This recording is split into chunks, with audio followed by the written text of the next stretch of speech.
Now on Denver 7 News at 5, the fresh snow may be beautiful to look at, but it's creating nightmare scenes at the airport where hundreds of flights are grounded. We boarded the plane, everyone got on, and then they canceled the flight. We'll show you how this blast of cold is playing out in Colorado's high country and in other parts of the nation. It's been very challenging for us, everything freezing up. Plus, the toll the cold is taking on firefighters out in the elements, helping others. And the struggle to find warm places for everyone to stay safe inside. This is the only place to stay warm, so I stay here.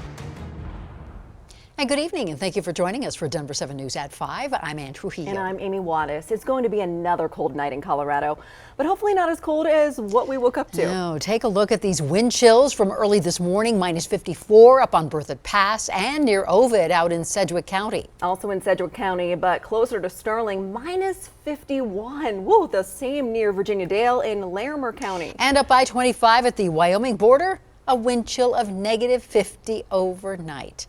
We have team coverage of this bitter cold for you. Chief Meteorologist Mike Nelson's here in the studio. Reporters Brian Wang and Patrick Perez are tracking how the weather has made it hard to get around.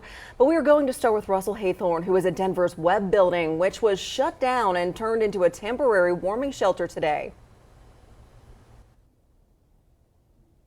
Yeah, that's right, Amy. The Webb building opening up about an hour ago to people who are without a home or homeless. They cleared out the huge atrium in the center of the building and they're setting up cots and beds in that area. So this is one of several warming centers throughout the city now. The city trying to do all it can to keep people out of the cold. We have some video to show you from earlier over at the Denver Coliseum as crews were out there clearing the walks this afternoon.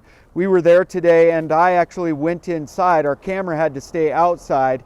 It is packed inside the concourse of the Coliseum and it doesn't exactly smell great. There are no showers. So while it's not ideal, at least it is something. The Joint Information Center says, quote, "The amount of energy and expertise this effort is taking is astounding.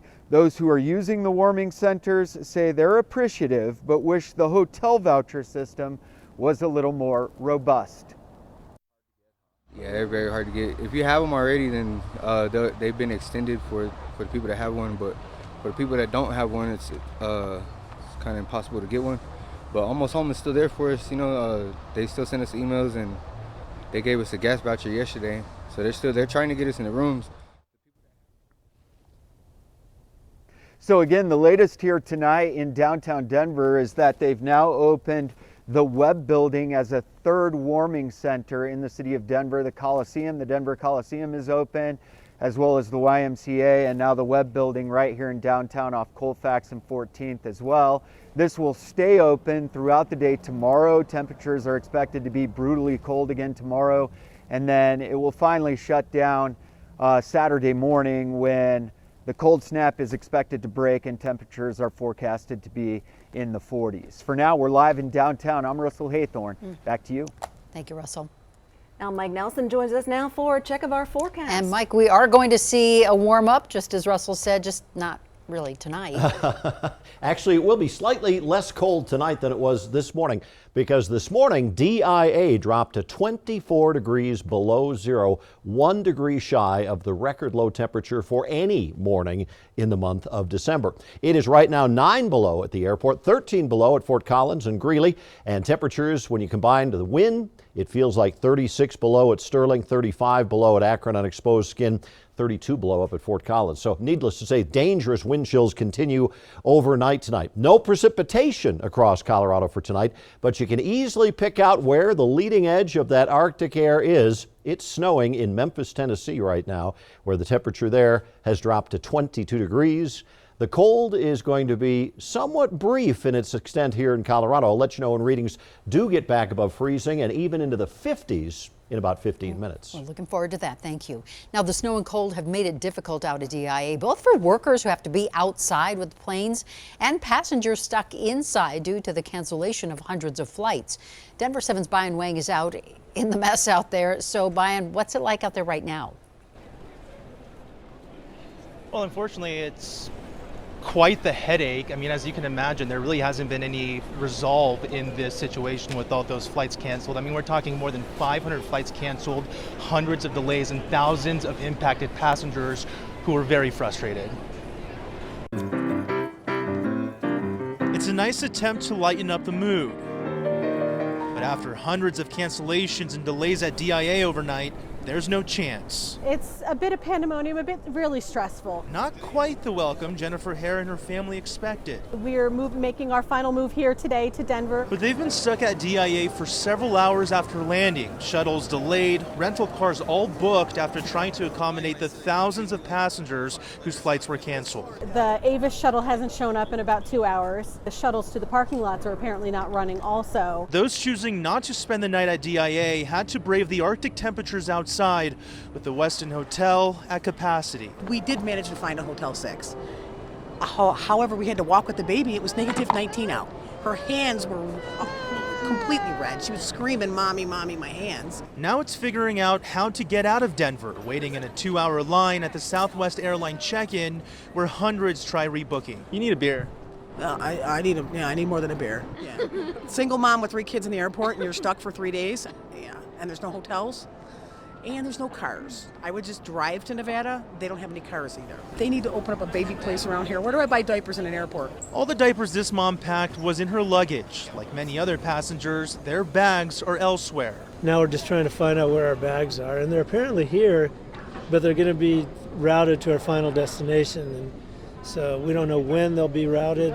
A hectic day at DIA, families frustrated and annoyed, others just accepting it for what it is. I hope everyone that's watching is just kind to everyone this holiday season, because it's stressful and everyone is going through the same stress at the airports across the country. It happens. It's the holidays. And some of that positivity has been kind of reflective here on the TSA security lines. This is a live look right now. It's remarkably actually moved pretty smoothly. We're talking maybe 10 to 15 minutes, but unfortunately on top of all that frustration you're hearing from the passengers, a lot of folks who are flying with Southwest, they showed me when their rebook time would be, and that's not before Christmas. So they could either take the date that they're being given or dish up an extra few $100s with a different airline.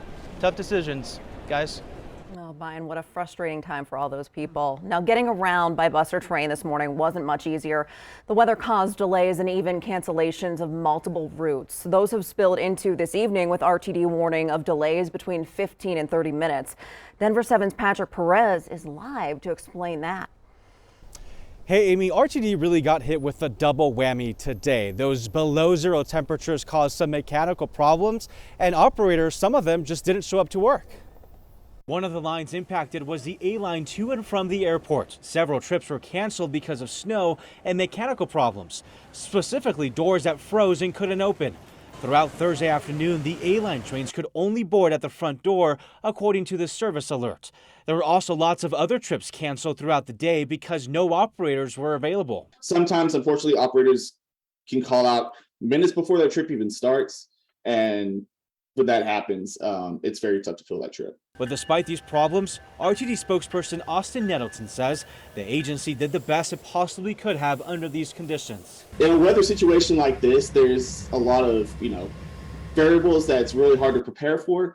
But overall, from an operations standpoint, I think we're pretty satisfied of how things have gone this morning. And RTD was not alone in its problems. This couple traveling to California via Amtrak waited hours for the train to arrive. While we were waiting for the train that was 20 minutes late, I got an email from Amtrak saying that the train was delayed. And then they said it was going to be a couple of hours, which is no big deal. And then it got later and later and later. And here we are 4.5 hours later. And their delay lasted longer than they anticipated as the train finally left Denver just before 3:30 p.m.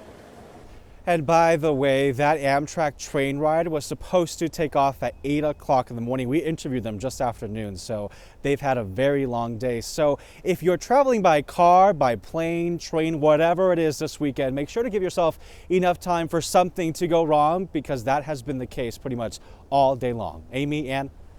Definitely feel for those folks. Thank you, Patrick. And we will check back in with Mike Nelson about our warm-up in just a few minutes. And keep in mind, you can get 24/7 Colorado weather updates and live radar on your TV anytime. Just download the free Denver 7 Plus app on your favorite streaming device.